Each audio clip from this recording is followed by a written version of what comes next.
Hi, welcome back. I'm Susie Carter, and this is Susie Snacks, where I give you bite-sized chunks of business information that you can implement immediately. In our last video, I talked about why you would hire a coach. And Melanie said she's hiring a financial coach to get all her finances in order and in line. Doug says he's hiring a fitness coach so he can lose that stubborn belly weight and he can take action in his life. So I'm so proud of both of you and everyone else that's commenting, because action is the antidote for despair. So let me ask you, how do you stay coachable? Right? That's probably one of the biggest challenges I have, is to make sure that my ego doesn't get in the way of what I'm up to. So what does it mean to be coachable? It's about how a person responds when given feedback.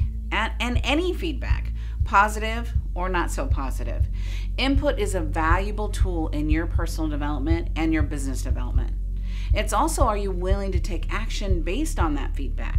Research tells us the correlation between competency and coachability. We surveyed 50,000 leaders, and each leader was assessed on their coachability, their perception, their overall leadership, their effectiveness. We looked at 45 behaviors. The assessment collected gave us feedback and we looked from getting feedback from our managers, from our peers, direct reports. Now, if you don't have those people, don't worry. Find people in your community, because but make sure you respect those people. Don't just get rando feedback from people that you don't respect. I really want you to look at the people that you value their opinion. The overall leadership effectiveness rated at about the 11th percentile. So what I want you to look at when you ask for feedback, the single most important thing you can do is sincerely ask from the feedback from your colleagues, especially that person that might be managing you. And that might be the person closest to you.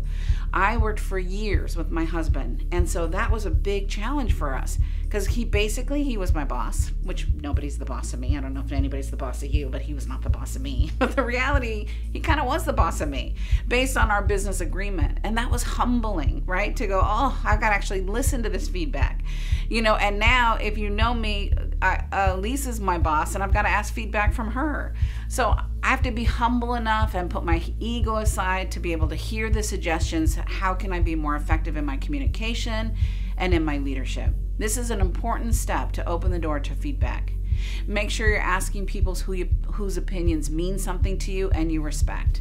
That's incredibly important. Creating a lifelong habit of welcoming feedback. There was an article in Forbes that talked about, in the beginning of a working career, you want to regularly check in. I like to check in with my clients to make sure I'm being an effective coach. I want to check in with my colleagues to make sure that I'm being an effective leader, right? Each person chose 4 different competencies. And what we found was the people that were younger and that did that on an ongoing basis were more coachable inside of their career. Most of us are entrepreneurs, and we want to look at, it's so important because we can be such the lone rangers. And if you're the lone ranger, it's hard to find people to give you feedback and look at your competencies. It's building that muscle. It's really looking at, am I coachable or am I not coachable? Trust me, I've coached a lot of clients that aren't coachable.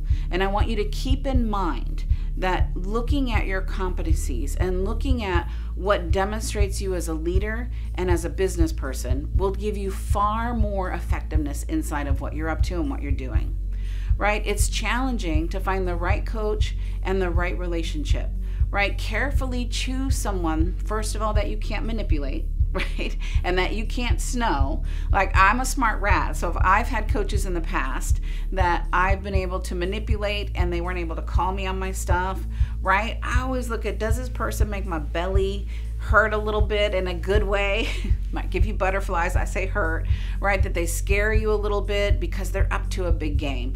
We got to find people that are willing to call us out, find people that are willing to hold us to our greatness, and then take the action that they request that you do, right? So I want to ask you a couple questions. What do you need to stay coachable?